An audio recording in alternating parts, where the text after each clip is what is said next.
understanding of this situation has now rapidly deteriorated. The LAPD moving in on horseback, firing rubber bullets at protesters, moving them on through the heart of LA. Oh! You just shut the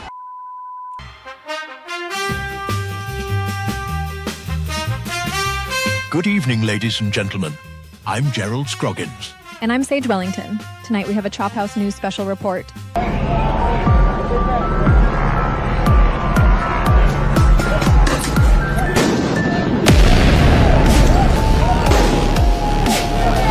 The most compassionate among us are at it again, Sage, peacefully assaulting police and spreading their message of love by burning the flag and some cars, because why not? Yeah, Gerald, we've seen it countless times before. When the useful idiots are purposely whipped up into a frenzy, those unlucky enough to live in their vicinity are the ones who suffer. And suffer they shall. Countless businesses have been vandalized and looted in what the media is calling the mostly peaceful ICE protests. Meanwhile, anyone with eyes and ears can tell it's a violent mob of misinformed cretins and criminal opportunists. Which brings us to the most important question: who is funding and organizing these events? The No Kings protest has been announced with hundreds of coordinated individual events scheduled for this weekend, most of which in the US, but also several in Mexico and Western Europe. Look into the faces of the mob. Listen to how they speak. Witness how they behave, and ask yourself, are these people highly organized and disciplined? Are these the righteous revolutionary saviors of America? More like a pack of wild dogs, Gerald, caged and starved until they're completely feral, then unleashed upon the unsuspecting public. Lock your doors, America. This isn't over. In international news, World War III.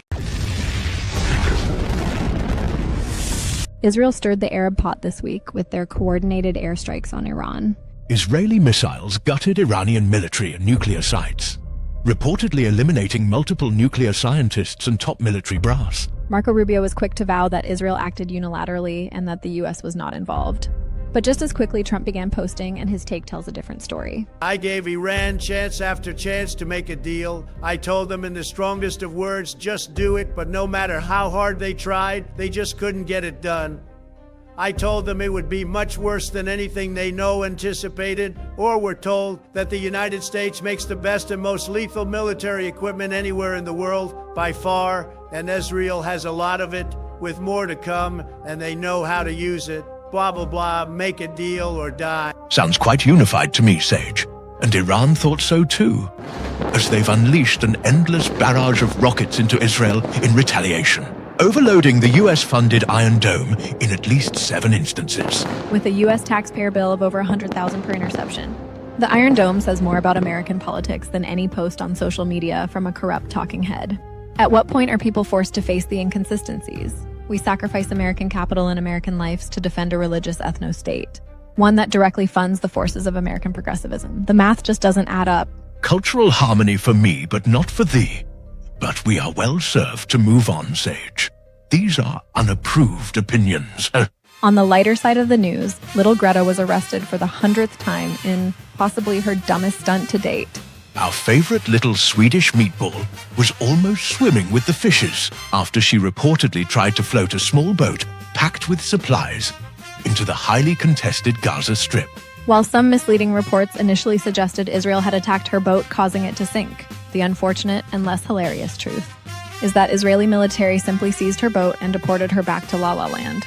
Despite the fact she has declared her allegiance to their sworn enemy, Israeli leaders decided not to keep her in custody, likely foreseeing that she would love the attention and sense of martyrdom. That, or they couldn't stand to listen to her bullshit, Gerald. Aren't we supposed to be underwater and on fire at the same time because of climate change? No, she gave up on that shtick years ago. It's all about colonialism now, Sage. She's also wizened enough to stop making hard predictions. Wizened is right. Holy hideous mess.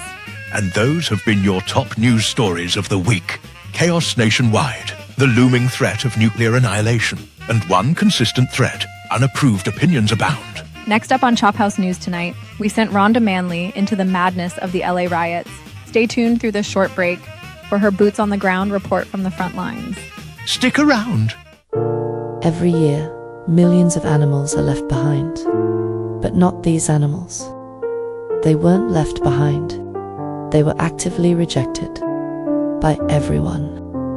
Here at Fugly's Discount Animal Bin, we believe even the profoundly, deeply unattractive animals deserve a home. Yes, even this one. We're not gonna lead. These animals are ugly. Like Haunter Dreams, ugly. But they still deserve love. And maybe cover the mirrors in your home.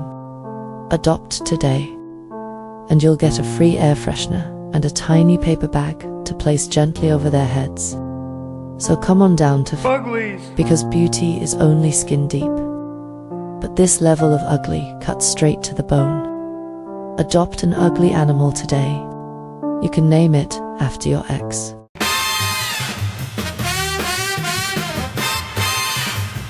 Good evening. I'm Rhonda Manley. And no, this isn't the set of an apocalypse movie. This is Little Tokyo, downtown LA, where the freaks come out at night. And like those monstrous fish at the bottom of the ocean, God never intended them to see the light of day. I'm here with a protester who has requested to remain unnamed. Can you tell me why you're out here today? Well, yeah, there's just been a lot of injustice, dog. We really struggling. We just out here. And Trump, ICE rolling through, yanking people right out of the trap house. It ain't right. Plus, I heard we're gonna hit up that Adidas store later. Yeah. Inspiring. Tensions are also high here in Pershing Square. The police are standing across the road urging the crowd to clear the streets, but their shouts fall on deaf ears. I'm here with Brenda. Yes, call me Brenda. If you insist. What brings you out to the protest today? I am here representing the citizens.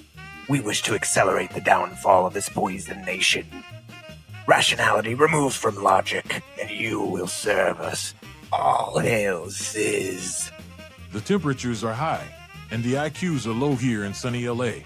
All my years as a field reporter, I've never feared for this great nation, as I do now. If I had to spend another minute here, I would disarm a cop and clear the crowd myself. So, for my safety, this is Rhonda Manley reporting from what's left of Pershing Square. Stay safe, America. We know you'll stay stupid. Thank you, Rhonda, for another enlightening report.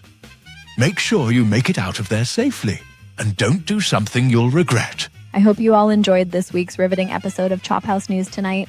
Like and subscribe if you want more mind-blowingly awesome content like this. For Chophouse News, I'm Sage Wellington. And I'm Gerald Scroggins. From everyone here at the Chophouse News team, we wish you a safe and sensual evening. Yes.